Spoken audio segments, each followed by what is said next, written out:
आज मी वज्रेश्वरीला जातो आहे. वज्रेश्वरीमध्ये जे देवीचं मंदिर आहे तिथे मी जातो आहे. वज्रेश्वरी देवीचे मंदिर हे वसईपासून जवळजवळ 35 ते 40 किलोमीटर अंतरावरती आहे आणि मुंबईपासून हेच अंतर 75 किलोमीटर आहे. मी मुंबई अहमदाबाद हायवे न वापरता वसई विरार या शहरांमधून जाणार आहे.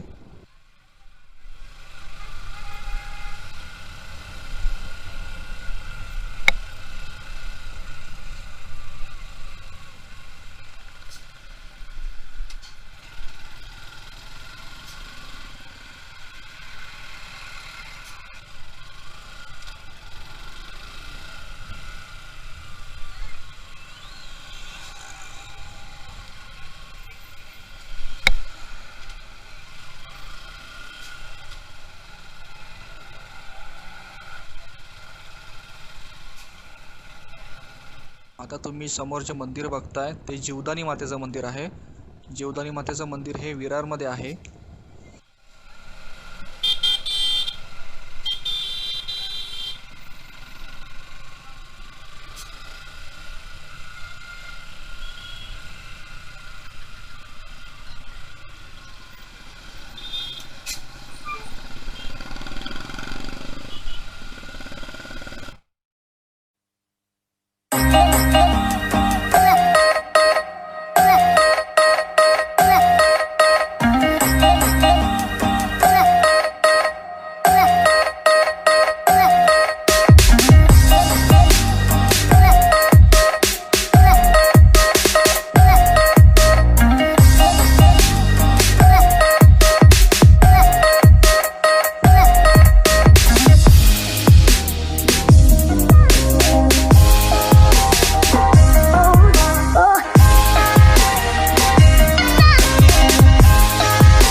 आता मी वज्रेश्वरी मंदिराजवळ पोचलेलो आहे आणि मला बाईक पार्किंगसाठी जागा शोधावी लागणार आहे.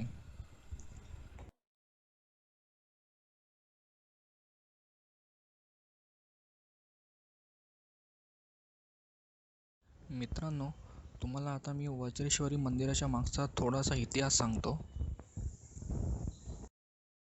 वज्रेश्वरीचे मंदिर बाजीराव पेशवा यांचे धाकटे भाऊ चिमाजी अप्पा यांनी बांधलेले आहे. चिमाजी अप्पा वसईचा किल्ला जिंकण्यासाठी पोर्तुगीजांशी लढाई करत होते, कारण वसईचा किल्ला हा पोर्तुगीजांच्या ताब्यात होता. सलग 3 वर्षे लढाई करून सुद्धा चिमाजी अप्पांना वसईचा किल्ला जिंकता येत नव्हता. म्हणून चिमाजी अप्पांनी वज्रेश्वरी मातेला साकडे घातले की जर त्यांनी हा वसईचा किल्ला जिंकला तर ते मातेचे मंदिर बांधतील. आणि तसेच झाले. चिमाजी अप्पांनी वसईचा किल्ला जिंकला म्हणून त्यांनी वज्रेश्वरी येथे मातेचे मंदिर बांधले.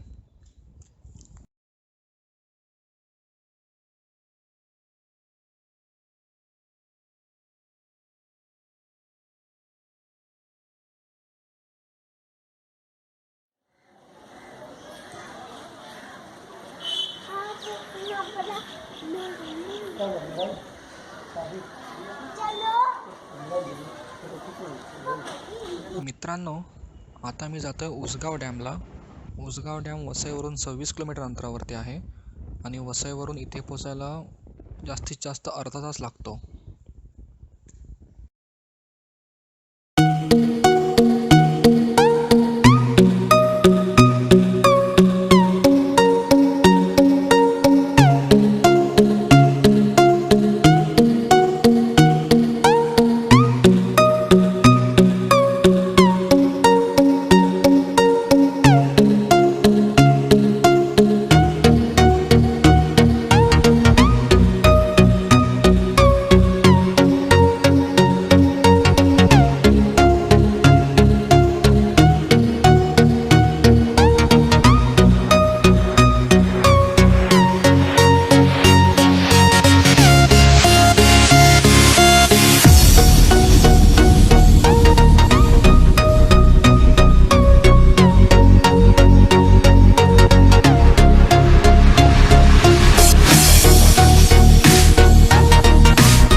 आता मी उसगाव डॅमला पोचलेलो आहे आणि तुम्हाला मी आता दाखवतो निसर्गाचं सौंदर्य.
मित्रांनो, तुम्हाला जर माझा व्हिडिओ आवडला असेल तर माझ्या व्हिडिओला लाईक करा आणि माझ्या चॅनेलला प्लीज सबस्क्राईब करा.